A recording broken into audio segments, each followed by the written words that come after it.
Ever wondered if that spiritual coach offering instant transformation is a real deal or if he is just after your credit card? In a world where anyone can claim to channel your ancestors or clear your chakras, how do we separate authentic practices from clever marketing? Welcome to Unseen Light Podcast. My name is Astrid, and today I'm joined by Catherine Crestani, a leadership coach and intuitive healer who walked away from six-figure business to pursue authentic path in spirituality. Catherine's new book, Pillars for Life, is dealing exactly with that, ethics and spirituality. So let's dive in together into sometimes murky waters of integrity in spiritual businesses. Get ready for honest conversation about discernment, ethics, and even finding your own authentic spiritual path.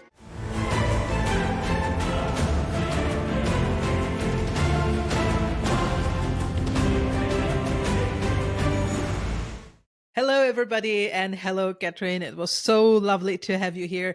Today, we are going to be talking about ethics and spirituality. And Catherine is somebody who actually wrote a book about this topic. And she told me right before the show something very interesting, that this book is actually channeled. So, Catherine, can you tell us more about how you even came to this topic and how it was channeled? So I've got a novel I'm working on too, and I've channeled the whole thing. It's like Oh, over that's awesome. 90,000 words. It's actually really cool because I have no idea what's going to happen till I'm typing it. It's really interesting. Anyway, so it's really great for writing a book because there's no pressure. But the same sort of thing happened. I did that book first, and then I got like this kick in the back. It was literally a kick in the back. It's like, hey, where's this book? You need to start writing this spiritual ethics book, or we're going to give the information to someone else and they're going to write about it. And I was That's like, a blackmail. That's a black. well, that's just what happens. That is what happens. If you don't act on your intuition, if you don't act That's on true. the Yeah, information you somebody get through, else will. somebody else will get it. Because if the information needs to get out, it needs to get out. It came through this beautiful structure. So it's like 7 pillars.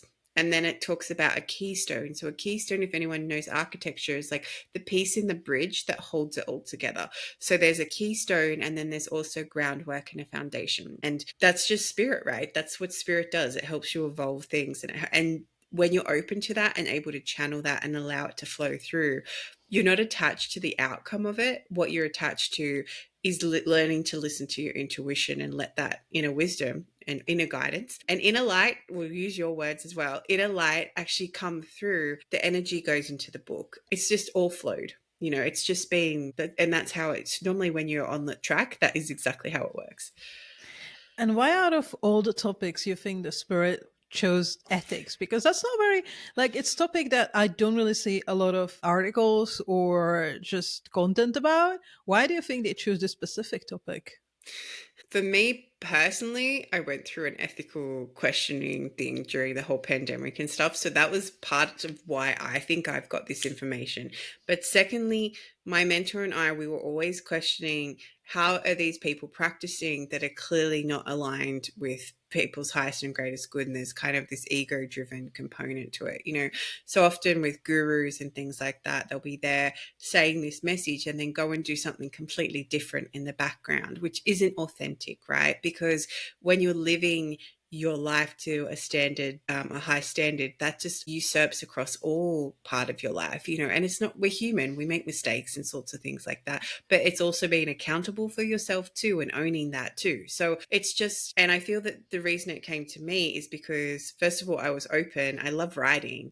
I had that background in this experience happening to me where I started questioning it, but also I asked the right questions. It's like, why is this happening? What is going on? And the thing that started the conversation was at this point where we started getting the information, the word authentic was floating around the internet so much. Oh, show up as your authentic self. And then they're there like drinking shots at a bar. And we're like, that's not being authentic. Like, that's just having a party. Like, that's not what being authentic is about.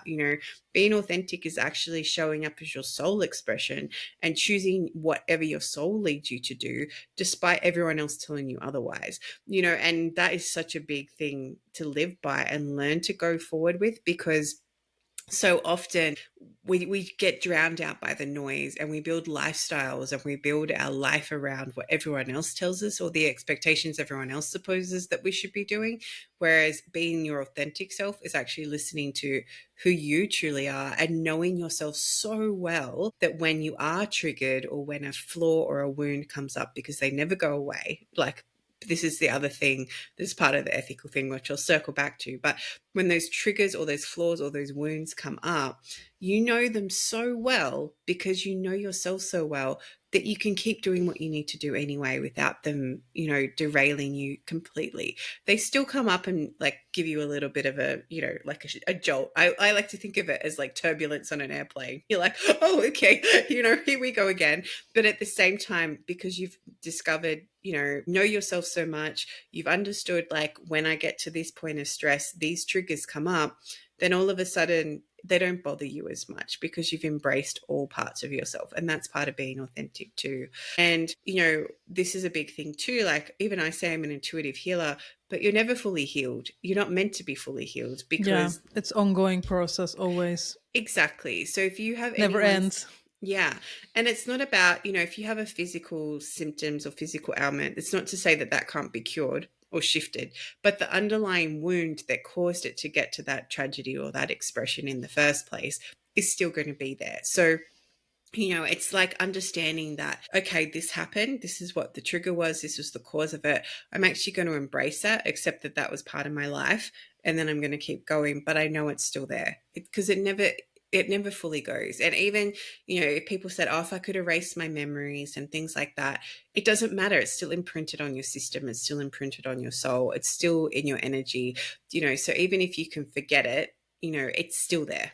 So I feel that's a big thing too, that why this information is so pertinent. And also I think people are ready for it. People have been asking these questions, but no one actually has a discussion about it. People will comment on it and say, oh my gosh, I went to this person and had this really terrible experience. And instead of like, having further discussion around that, that's kind of where it ends. And sometimes, unfortunately, then everyone gets lumped into that. I had Yeah. a terrible tarot reading experience. I'm never going to a tarot reader again. It's like, actually, no, that's just one person, or I had a terrible medium tell me all this stuff that wasn't true and I knew it wasn't me. So all mediums, get lumped into that too. So there's this collective generalization against certain groups of people Mm. because of one experience. It's the same in the coaching industry too. I call myself a coach, but that's because that just kind of fits everything that I do.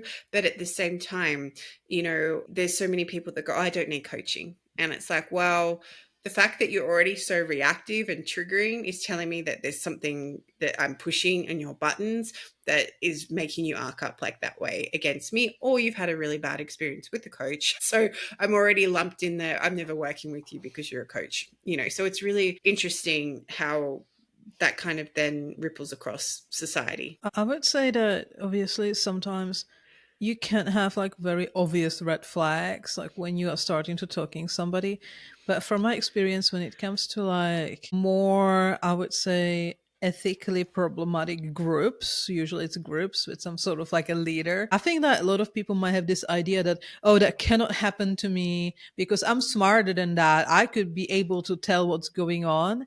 But in many cases these groups don't just like go to you immediately and just flaunt everything, but it's slow, it's death by a thousand wounds, and you kind of get wrapped in it very, very, very slowly when you're not even realizing what you're doing, like what's happening, until you are kind of sometimes even too far in it. That's more Mm. difficult because usually at It's first that sounds subtle. like a friendly conversation, they're just being friendly, you know what I mean? So what you Yeah. can do with this like slow progress. This is why it's really good to develop, as my coach would say, your dream team, but to have like people that you trust. Because if you go to someone new, and it's not to say not to go to someone new, but if you go to someone new and something doesn't feel right, like there's just a niggle, listen to that niggle, because often Mm, that niggle your is telling you intuition. something, exactly, something's not quite right. One of my other friends, what she does is before she works with anyone, she says, does a little prayer, and she's like, I only accept energies for my highest and greatest good.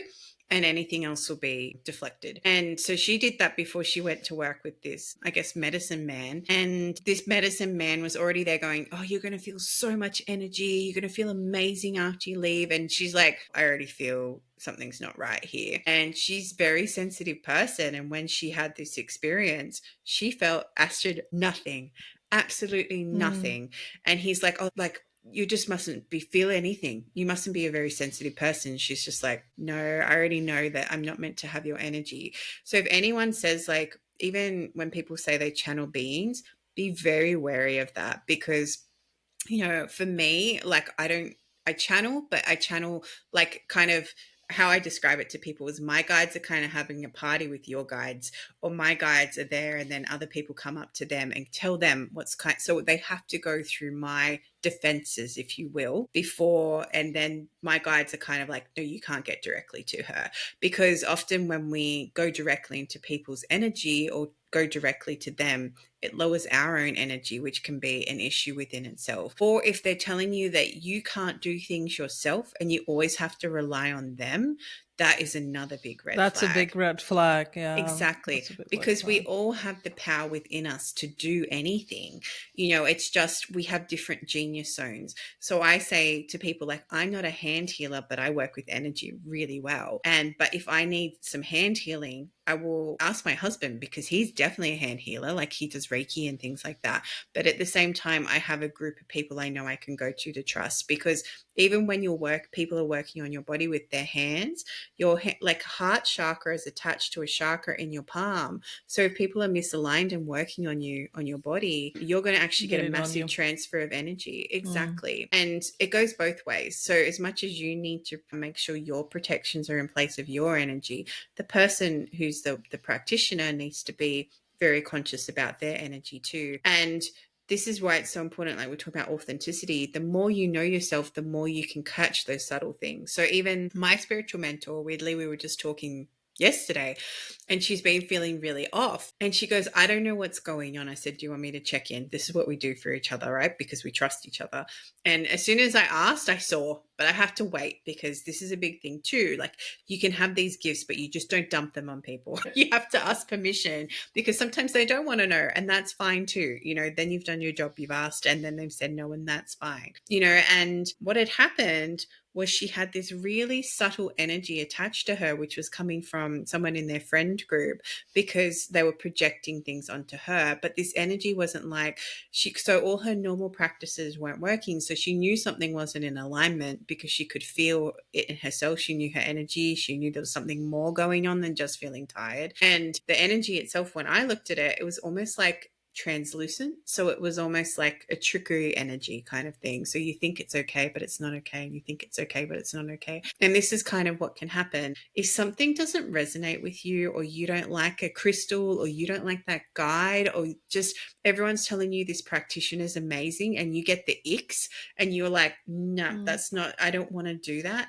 Honor that and listen to that, because that is your inner knowing telling you, yes, this is for you, or this isn't for you. And no one knows you as much as you know you. And even we don't really know ourselves completely sometimes. But, you know, learning to learn, okay, for me, the more I trusted my intuition, the more I went, all right, when something really doesn't align, I want to throw up. Like, I physically start gagging and I feel like really nauseous. So I know that's truly not in alignment. If I'm like there's a resistance there, then it's normally a no as well. So if it's not 100% yes, it's normally a no. This is the other thing, we get stuck in the middle. And then if it's a yes, or something's so aligned, I'll get goosebumps. You know, you just get goosebumps, or you'll just hear yes screaming before the person even listen to finishes. your body.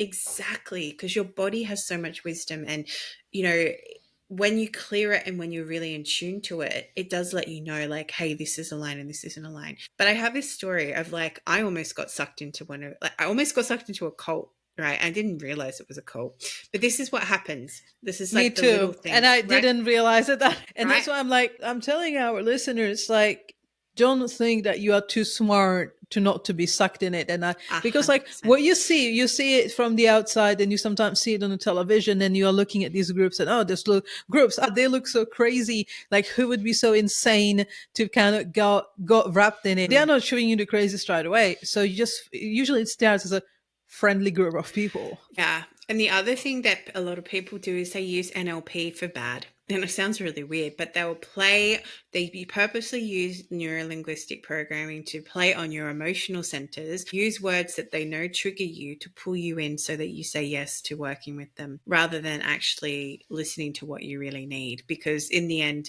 that can be a sign in itself. And sometimes the best thing you can do if you feel like, I feel it's a yes, but there's something weird going on, say, I'm just going to sit with that and I'll get back to you within 24 hours, or I'll get back to you within the week, like not longer than a week, because the more you sit on a maybe, the more it drains your energy. And the more with these kind of people as well, it's actually, they suck your energy. It's weird. It's like a vampire situation, if you will.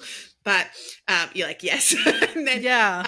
but 100% what you said, like they present to you. So for me, I got presented this information. It felt so amazing. And now I look back and I'm like, there was almost a spell happening, right? Because our words can cast spells on people, and our words can evoke different energies and things like that. And then I was sitting on this maybe, and nothing was working. So I was going to go join, but nothing, everything was really hard and nothing was working. And I went, all right. So I asked for signs. Hey, universe, if it's a yes, can you show me 3 black cockatoos fly over? And only 1 black cockatoo flew over. So I was like, oh, it's a no. But then the next morning I woke up and 3 flew over, and I'm like, this is so weird. This doesn't normally happen. Like, this is really, it was like a very mismatched energy. So for me, that was already flagging.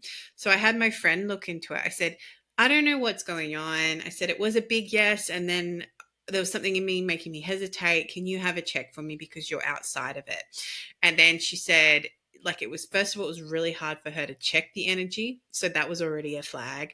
Secondly, she's like, it felt like cult energy. So that was the next flag. And she's like, and then she said, once I finally got through all that, she goes, what I got shown was, you can say yes to this and you're going to learn lots of lessons from it, but it's going to take a really long time to help to take yourself back out of it. And she said, whereas if you say no, you're still going to learn the same lessons in half the timeline. And I was like, that sounds much better. Thank you. But when I said no, it wasn't just saying no, thank you, but no, thank you. I had to then, because of how it was set up, I had to revoke all these energetic contracts. And I felt it, like I had to get out of the groups I've been added to. I had to call back in the energy. I had to call back. I actually said, I cancel all contracts. I cancel all contracts. I cancel all contracts, because the Holy Very Trinity sticky, of isn't truth. it? It is. It's very sticky. And the funniest thing, Astrid, which I hadn't even realized, my energy had been depleting since I'd had that initial thing, because they kind of attached onto my energy and I hadn't realized. And when I had those interactions with them, my energy went up. But when I wasn't in those interactions, my energy was lower. And as soon as I did that and I canceled everything and I said my no's, I was almost like 100% energy, but I hadn't realized how much had been siphoned. So, for me, it was like, my goodness, like if I would have said yes, they actually would have been constantly filtering almost on my feet, on my energy, and not allowing me to be my pure self and stay in my energy body. So these are kind of like flags again, knowing your body, knowing yourself.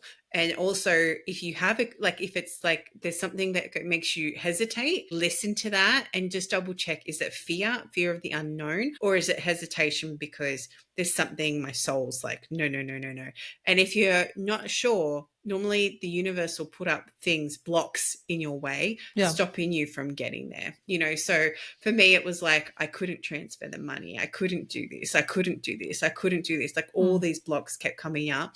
And I was like, this isn't in flow, because normally when it is in flow, it all just, aligns. It's like, I always imagine it's like dominoes, do. And yes, you get some resistance, but at the same time, it's different. There's a difference. It's like a fear of the unknown versus there's like something pulling you back saying, don't do this right now. I would say that, obviously we all have like stuff we are working on, but I would say when it comes to specifically like this whole like a guru cult situation, so it doesn't have to be always guru. Sometimes the group just is like a group does not have sometimes of like a one specific person in its center. It can still work as a cult.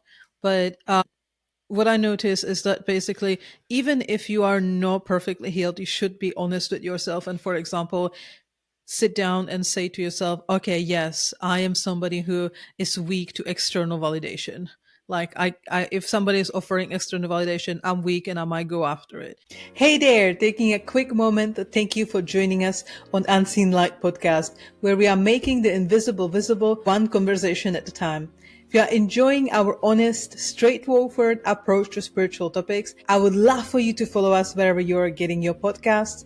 And for those wanting to go deeper, check the notes for links to our certified online courses designed to help you navigate your spiritual journey with clarity and purpose. And now back to our conversation.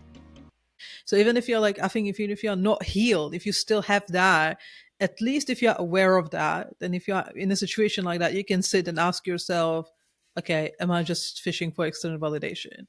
But that might be really painful, isn't it? Yeah, and this is where you need to get really clear about what your pain points are, because they're your voids. And then from there, you develop your values. And then the more that you know yourself and know your voids and your values, and also having non negotiables. So, this is what I teach my clients, but also what I've been taught is that by having non-negotiables, you have a set of standards, right? And you're happy to trust people, but at the same time, if you feel that pushing on your standards and pushing on who you are as a person and it's not aligning, stop trusting them very quickly, take it back. And so, for example, it's funny when you set up non-negotiables, the universe will test you to it, right? So one of my non-negotiables is Sunday is my family day. So no, I won't schedule appointments. I won't do anything. It's just my day with my boys and my husband and my son. I call them my boys, but and when I first set this up, I was originally going to a group on that day, and I said, look, I need a day off a week. I can't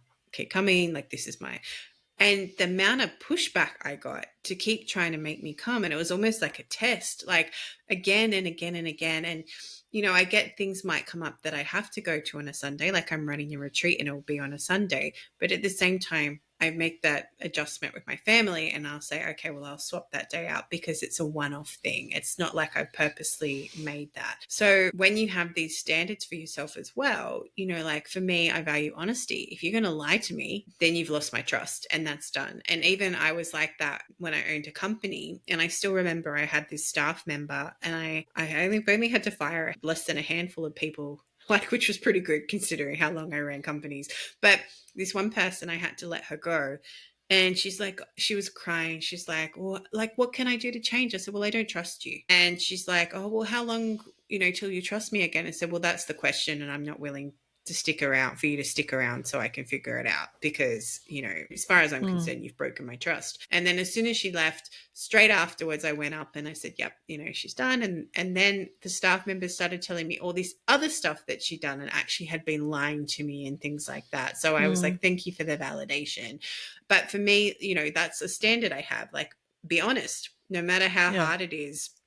You have to be open and vulnerable and be honest and own your stuff. I hate it when people blame everything else. Just own it. Like, okay, I didn't set my alarm and I didn't show up. I'm truly apologetic, but I'm human. And that's part of that too, and remembering that we're human is such a big thing too. You still have compassion for people, but if people keep lying to you or they keep breaking promises to you, that itself is a red flag too. People keep rescheduling on you, people make an appointment and then they don't show up. They're actually dishonoring their word and they're dishonoring themselves as much as they're dishonoring you. So it's about understanding that, okay, these are my values, these are my standards. You made an appointment time with me, you didn't show up, you didn't give me any reason you didn't show up. Well, I don't think I want to work with you. And it sounds really weird to say that to somebody, but that is part of, having to have those standards too, because it's any relationship between a practitioner of any type, light worker, healer, medium, psychic, doesn't matter. and the person is always an energy exchange. So you need to make sure that everyone is benefiting from it, not just the person receiving the services and not just the person giving the services too. There is a really good thing that you mentioned, and that is usually what's a great red flag is a peer pressure. Like when you set the boundaries, when you can be, around groups, and like, for example, like something that the group is doing, you might not want to do. So most groups would be like, okay, no worries, and just do it without you. But when there's like a peer pressure, when you like say no to something, that's usually, I would say, it's not really like a good red flag, how to tell like something is not right with the group Mm. from like And the ethics perspective. exactly. Even as, and this is part of like your soul evolution as well, right? Like your growth. When you step into a new energy, people will naturally fall away and you can't hold on to that. And it's about, there's like a guideline called willingness to change, because when we change in ourselves, things are going to shift around us. Like the situation we might be in, the job might fall away, people might fall away.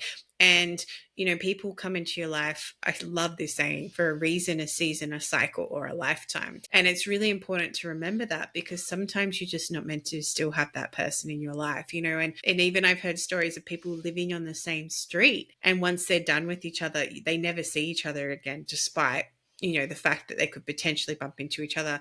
And yet, how often would you go on holiday in the middle of a different country and you run into someone from high school or something like that? So that can be really interesting, how the universe makes those things work and how those things align too. But part of willingness to change as well is, you only know what you know until you don't know that anymore.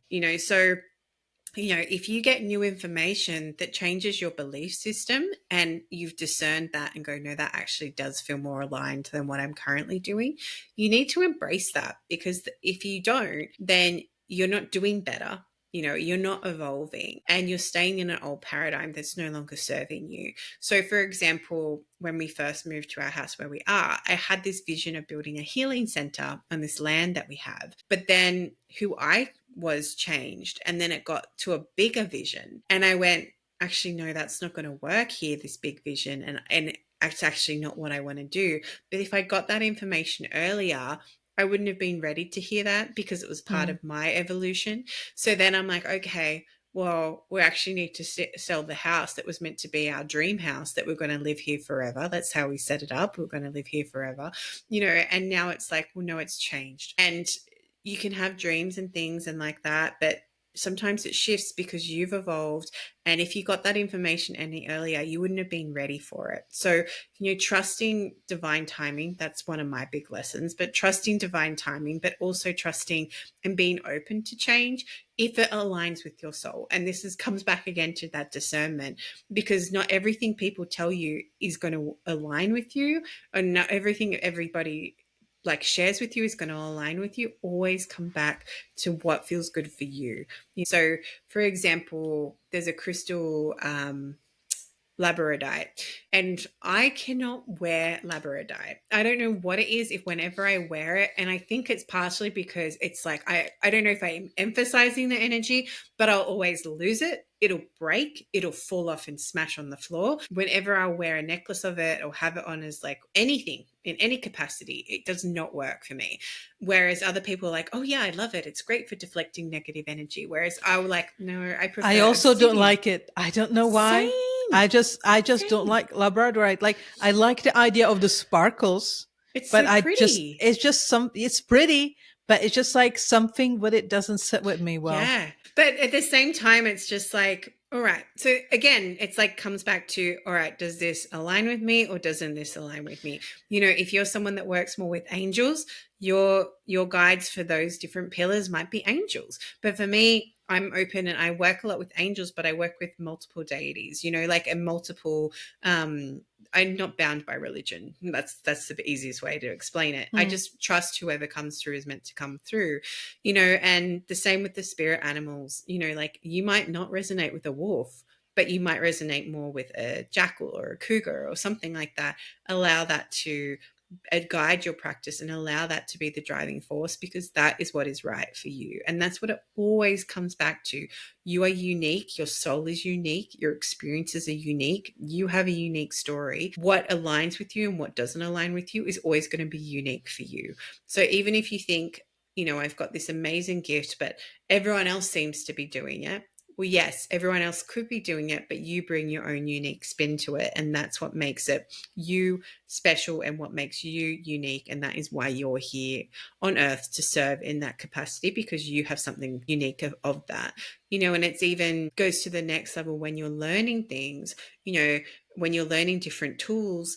You just take the aspects that, align for you. So, for example, when I was learning medical intuition, the process I was learning was to scan people all the way down to their feet and then scan all the way back up, and then like go to where the pings were. That wasn't working for me because I couldn't get past people's heads, because I was like, I cannot focus on anything else. I just keep getting brought to the head, or I'll just hone in straight away and be like, no, I'm being brought to their heart, or I'm being brought to their kidney or their liver, whatever it might be.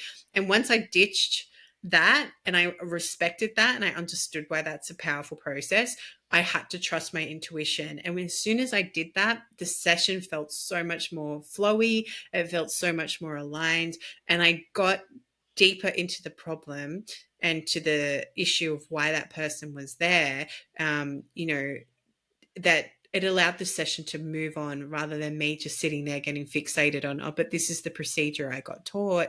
It's like, actually, no, that doesn't align for me. I'm going to take aspects of that. I'm very grateful that I learned that, but I'm going to move forward and do what I feel to do based on my intuition and my soul genius and what's in there.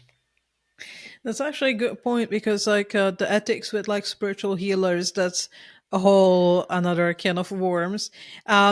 What do you think? Because like from my experience, like in all the spiritual businesses, but I would say with healers especially, I would say there might be good 20 or 30% of them are actually basically having questionable ethical background. Um, so what would you say, like if somebody is looking for healer specifically, what is the things that they should look for that could be red flags with a healer? If you ask questions and they don't answer you or tell you that, oh, don't worry about that, that can be a Yeah.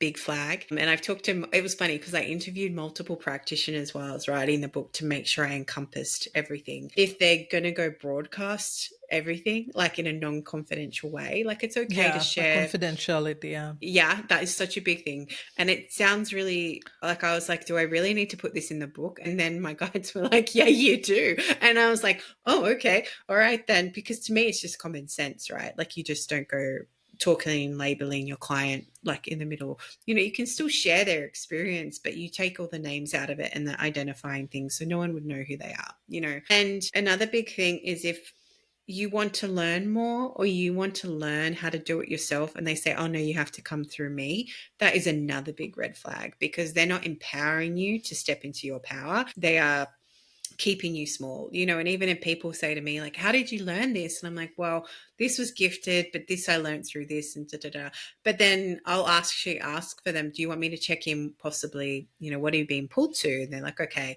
And then you're guiding them and empowering them. And when I was talking to someone yesterday when I was interviewing them for my podcast, and she said we both agreed that ultimately the guide is, as a person working with someone, you don't want them to come back to you. That is your ultimate goal. You Yeah. empower them into such a state, they move on, or your level of relationship evolves to a much higher level. So for like with my spiritual mentor, I will still go to her if I need external guidance, but it's at a different level. It's not like I'm learning as well. We're always learning, but it's like I'm going for a different reason. There's different energy behind it. And that is how you know that that's the right practitioner or not. But also, if you want to stop seeing them and they keep trying to pull you back in, right? Mm. That is another flag too, because for me, I'm like, whoever's meant to be in my life is meant, it's like serenity prayer, right? Whoever needs to be in my life will be in my life. Whoever needs to go will go, and I trust that that's what it will be. And, so many people say to me, I'm going to book in with you. And then they don't. And I'm like, okay, well, maybe I'm just not meant to see them, or maybe they're not aligned for me, or maybe it's just not my time to work with them yet. And then sure enough, when they are ready and they come back, it's like a different thing that they're seeing me for. So it's about allowing that to happen. But if you're moving on, I think the example I used in my book was, for example, my naturopath. I've been seeing him for years and years and years and years. But I have such high regard for him because if I don't need anything, he's very honest with me and will say, you don't need anything, or just keep doing what you're doing, or, whatever. And for that regard, I trust him because I'm like, he's not there trying to sell me things. And even I was on a call the other week, and it's really interesting if you ever got on free calls with people. So be mindful, like, as well, a red flag is that if a person's like heightened you up and they won't let you think about a decision and try and push you into making that decision right there and then and not let you sit on it a little bit, it's more likely that you're making it from a NLP, like excited response, rather than actually sitting if it's aligning with your soul and that sort of thing. So I feel like there are a lot of flags, but the biggest thing is ask questions, and if they won't answer them or like won't answer them honestly, or say, oh, I don't, like, don't worry about it, that can be flags. If your soul is like, nah, listen to that, like 100%, that should be your biggest flag. But also if you find that things are being pushed onto you or something like you said, that peer pressure, but it's almost like practitioner pressure, that's not in alignment too. That's also because that I would say is also valid for tarot card readers, and because I'm tarot card reader myself, and I had I'm doing that for 20 years. So I've seen brilliant and not so brilliant tarot card readers myself. And what I'm always telling people when they ask me when I should get my next reading, I'm like, When you whenever your feel it. intuition tells you to. I'm here, I'm one email away. And for some people, sometimes it's like they're in a difficult situation, so they need tarot card reading every 2 weeks. And sometimes once that resolved, they come one every year or one in 2 years. I just tell them that and just, let them be. And I think I like it that way. And I don't think it's because technically speaking, you don't need tarot card reading like constantly every 2 weeks. It can create dependency on the tarot. So I would say, especially for tarot card readers, if the tarot card reader feeds that dependency on the tarot card reader, that I would say that's also a red flag, because that's not what Yeah. And dependency to even, develop.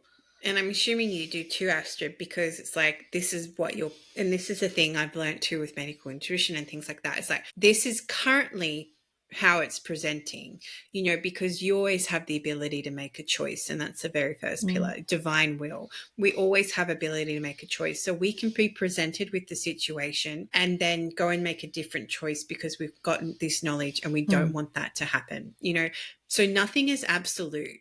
And, because we always have that ability to make a choice. And I like that you brought up about, if people should come back to you or shouldn't come back to you, and trusting your intuition with that.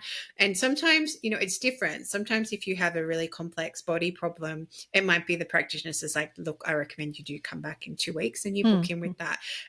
But in saying that, if you get to that near that appointment and you don't want it anymore because you feel like, actually, I've actually shifted quite a lot, which is, I did this the other week. I actually just rang up and cancelled, and I didn't feel guilty about it because it was me honoring the fact that I'm like, no, they've helped me, they've done what I needed to do, but like, I've done extra work on the background and it's corrected itself. So the biggest thing is not to absolute anything. And I feel that that's sometimes what happens with tarot and oracle card readers, and they're like, this is your destiny. And it's like, actually, no, that's a possible outcome. No, that's not how it works. Exactly.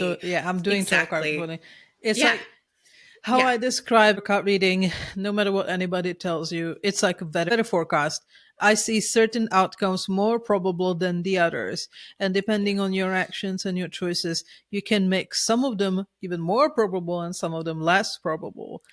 But that's the extent of what it can do. But it's incredibly useful. It's nothing scary. But that's what it is. Like, it's no unmovable fate. Exactly. And Exactly. if someone would say that's a good thing you mentioned, that it's a red flag if whatever the practitioner is, they're somehow pushing to remove your choice. Like, they're Yes. pushing in a situation when you don't have a choice, and they're trying to, like, they disrespect your choice and Yeah. your right to choice. Exactly. And it's like, it's really important, especially as a practitioner, that you use the words, if you continue to do this, then this will happen. Or if you make these choices, then this will happen, because it's always if this Yes. happens, then this might happen, and even, especially with medical things, it's like, if you don't slow down and look after your body, then this might happen. And those are words that are really important to tune into, because if a person is absoluting things like this is going to happen to you, then that's not going to be right too. And another thing that edging me just to share is that, as practitioners, sometimes we get more of the picture than what the client's meant to see. And we're not meant to share it all. But the reason we get more is That's because true. we're there to help guide That's them. true. But if you share the whole picture, you're actually disrupting their timeline. You're disrupting their soul lessons and contracts, and you actually create bad karma for yourself as much as for them. And then they have to come back again the next lifetime and learn it again. And I had this happen with a really good friend of ours. So he did some work for me and he was going to do it for free. And I said, no, let's do an energy exchange, because I truly believe in that. Would you Me like too. me to do it? Yeah. Would you like me to do a reading for you? And basically I got shown that the amazing outcome of his life, and all he had to do was make one choice. It just came down to one choice. So I had to say, I couldn't tell him the outcome, but I had to say to him, if you make this choice, then things will start to align more and you'll start to see what you want to do. And to this day, it's like nearly 3 or 4 years later, he still hasn't made that choice. He's still stuck in the same cycle and he hasn't broken it. And, even my husband's like, don't you remember? Like, if you do this, then you'll do this, like trying to encourage. And I was like, we can't do anything. He's got that information and it's his choice now. And it always comes back to your choice. You can choose to stay the same or you can choose to grow. Spirit doesn't care. God will love you no matter what. But in the end, it comes back to, do you want to stay in the same patterns, come back and have to do the same crap again and again and again? Or do you want to choose to spiritually evolve? And it always comes back to you. You always have the ability to choose no matter what the situation. I would say that's one of the hardest thing. That was one of the hardest things for me, but I would know for a lot of people as well, because as you start developing, your spiritual side and the sensitivity and the ability to read energies, which come naturally, if you progress on the spiritual path, you start realizing, usually you found out very painfully, that just because you can doesn't mean you should. Correct. Exactly. And I would say that for me was like a very hard pill to swallow, because, I would like to, I would just like go and like change everybody's destiny to everybody be happy. But like, yeah, you realize that it doesn't work that way. And yeah, And I just think because you can doesn't mean you should. exactly, it's such an important thing. And the biggest thing I learned, Astrid, was just this little prayer I would say if I could see somebody stuck in like a thing, and I just go, thank you, that's not my journey. Because often we so want to run in and be the savior and just want to help, but that's not going to serve Oh yeah, I have a anybody. huge savior complex. Yeah. So if anyone's like, what are they talking about? Yeah, I need So to. a savior is like, you want to go and save people, but it keeps them in the victim mindset. It actually doesn't empower them. Whereas if you support or challenge them, it's a very different role, and it allows them to step out of being a victim. And it's funny because my coach will always joke, if we had better friends that supported and challenged us, we would never need coaches because they would always be pushing us to our next level. But until we get to that evolution, then we still need people around us that we can trust to support us and mentor us. And we're not meant to do this alone. And I think that's such a big thing, that we're not meant to be on this journey alone as humans. We're not meant to be expected to face all this alone, because you can never fully see everything happening within you. And it's really important that if you're in a good place, this is the time to actually find people to support you and find people that align with you. Because when you're in trauma, or when you're in tragedy or reactions or whatever it might be, that is not a good time to go and find these people, because you're just going to cling on to whatever to help you get out of that survival mode. And sometimes it's not for your highest and greatest good, because you're in survival. Like, you just want to get out of the hole that you're stuck in, and you're not in a logical mindset at that point, or you're not listening to your heart, because you're just kind of shutting everything down. So, if you're in a good place and you're curious, this is where it's really powerful to explore. But in saying that, when people hit rock bottom, that is often when they have the biggest spiritual awakenings as well. So, yeah. That's Rock Yeah. bottom is amazing spiritual place. Like Yeah. that's We don't it's want to get amazing with there, but spiritual if you place. do, then it's okay. You can celebrate that and went, well, I can't go any further down now. It's apart from death, possibly, so I'm only going to start working my way back up now. Yeah. So I think like, when you're in the rock bottom, you just kind of cut off all the noise. The noise is gone because everything is gone. So I think Exactly. the thing is like when the noise is cut off, then it's just you and the spirituality and the core energies.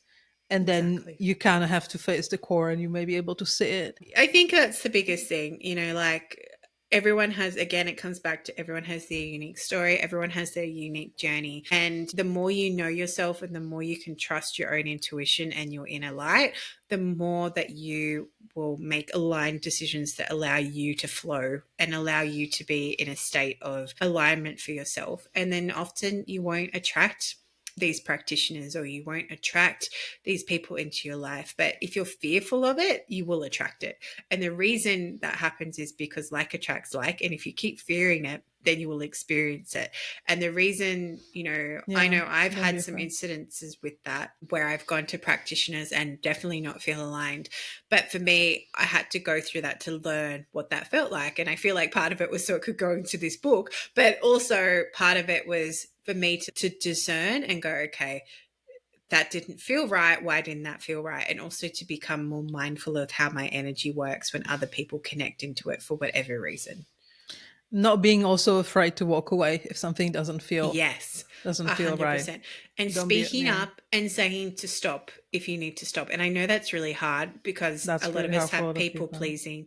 Yeah. And I get it because part of me, like, I used to be the one that would go to a restaurant and my meal would come out like not great. And I would never say anything. But then my husband's the complete opposite. And he's like, no, we're saying something. And I was like, okay. And then I was like, actually, no, I need to say something because this isn't what I ordered or this isn't right. Or, especially I've actually met people with severe allergies and their food will come out and it's not right it has the allergic thing like right on the top and they don't say anything. And it's like, well, you actually really need to say something and they need to remake your meal for you. Like, so you need to learn to find your voice and you need to learn to speak up. And like you said, you need to learn to say no. Like if it doesn't align for you, you say, thank you, but no, thank you, and, in whatever capacity that is, even it could be you've signed up.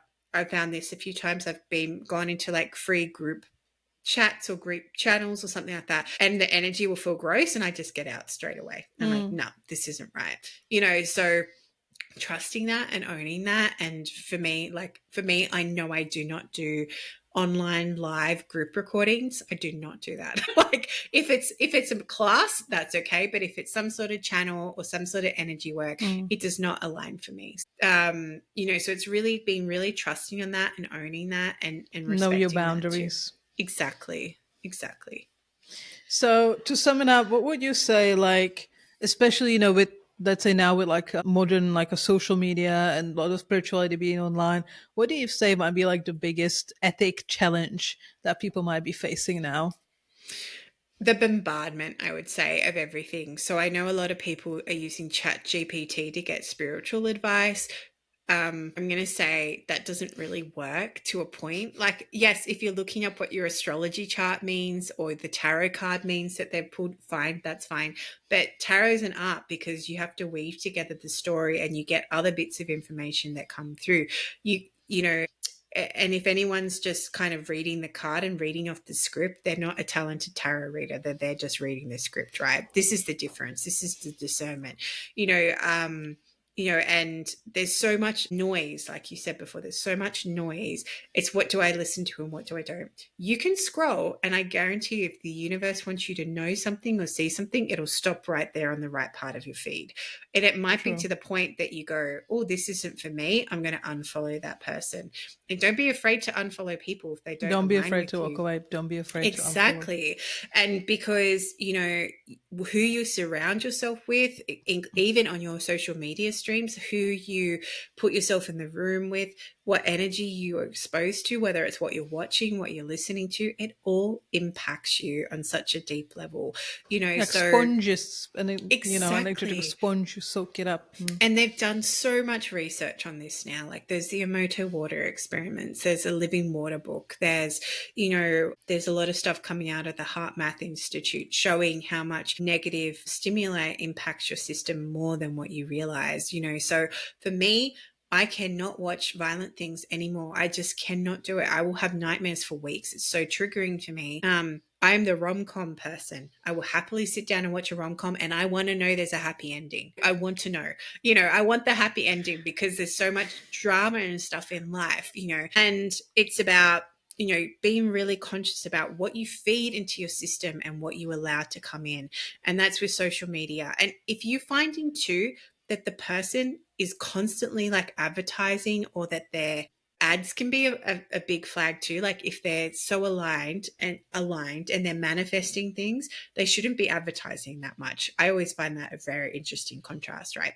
But at the same time, if they're saying one thing and then doing something completely different, do not go work with them, because they do not believe what they're teaching. So, that's another red flag.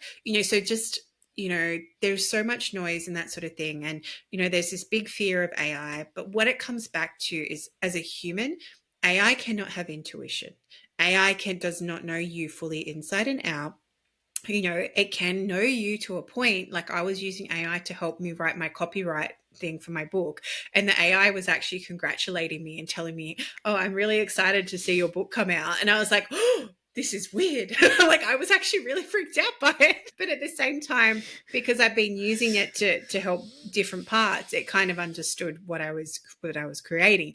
So, it's like, you can be fearful of it, or you can go, okay, I can see how AI can be a useful tool, but it doesn't replace that interaction with the person or that energy. And AI cannot connect to spirit like you can. That is another big thing too. AI does not have that interdimensional Tuition, connection. yeah.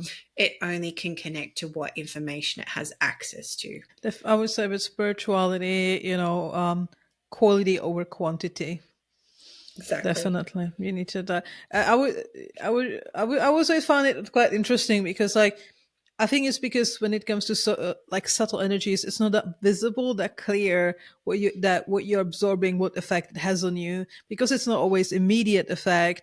It can sometimes have compound effect, and you might not link it directly. But let's say when it comes to food, people are very clear that if I Oh eat yeah. junk food, I will feel sick. If I eat salads and healthy food, I will feel good. And they do connect it that absorbing energies, absorbing content. It's exactly the same thing. Like this is not different. You're just not you don't see it as visibly and physically in front of you like you see it with food, but it's the Well, same principle, right? yeah, and it's funny because I work a lot with closing portals and stuff, especially in our house. And my husband kept having this portal open, and I was like, "What is this about?" And he goes, "Can you check in?" I'm like, "Yeah, sure, no worries." I don't just do it because he's my husband. I do it because he's asked. And I was checking in. I said, "There's something on Instagram that you keep looking at, and you think it's okay, but it's not okay." And straight away, he just knew what it was. And it was something, I don't want to say what it was, but it was something really seems innocent, but it wasn't, because the energy that was behind it that put it there. And as soon as he unfollowed that, the energy shifted completely. And it was really, really interesting. Like you said, it's those subtle energies that you have to be aware of what you're being sucked into. And even I followed like spiritual gurus, and then I'm like, oh no, their content feels gross, and I've unfollowed them, and I didn't know why. And then later on you'll get the why, but it's like you need to really honor that Go with the initial hit. intuition. Exactly. And the most powerful thing someone said, I don't know who it was, but they said, do not put intuition in a drawer. Intuition is to be acted upon, not put away, because the quicker you learn to act upon your intuition, the quicker you learn to follow it, the more aligned your life will be, because you're listening from your soul rather than listening to your head. Wow. Wow, that was amazing.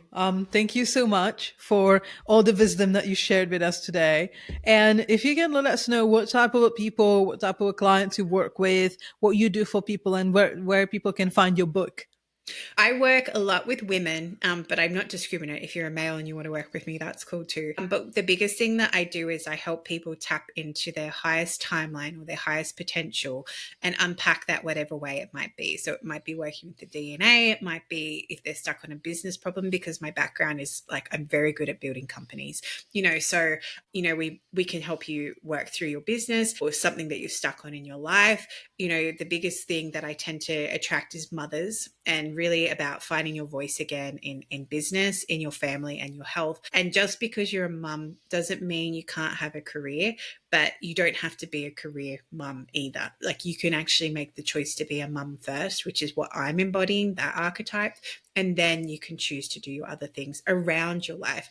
And I think that's the biggest thing I like to impart with people is build your success around the lifestyle you want, not your lifestyle around your success. Because, if you are happy in a cabin in the woods because that is your happy medium and you still have all this money coming in, it doesn't mean you have to go buy a big house that's out in the open. You can still stay in your cabin in the woods, but you can use that money to feed back into your mission another way, and to help serve you. So that's a big thing that I tap in, and I do so many different, I'm very intuitive. I just trust whatever comes through. And sometimes I don't even know. And they're the most fun sessions because I'm like, can I do this? And they're like, yes, you can. I'm like, awesome. So I also have a podcast, Good Willow Healing Matters, where I interview different people from around the world. And if people want to find me, my website's willowhealing.org. So Willow's WILLOW, then healing.org. Or I hang out on Instagram all the time because that's like my hub. I go on there and I connect with people and I get back off. I don't let it suck me in. But my handle is Willow Healing and then SH at the end. And in terms of my book is called Pillars for Life, A Guide to Spiritual Ethics and Practice. And it will be available after the June solstice. So the 20th or 21st, depending where in the world you are, 25, it'll be on Amazon, and I'll have a link on my website where you can purchase it. And and then hopefully it'll filter out to all the good booked retailers as well, but it'll be starting on Amazon to start and then filter out from there. And if you can't find it, please email me. I'll make sure you can find a way to get a copy. Oh, thank you. That was amazing. Thank you so much. Well, this was a great conversation about a very important topic that I would say is still quite overlooked and should have more conversations. Thank you so much, dear listeners. Let your unseen light shine. And I'm going to see you in the next episode.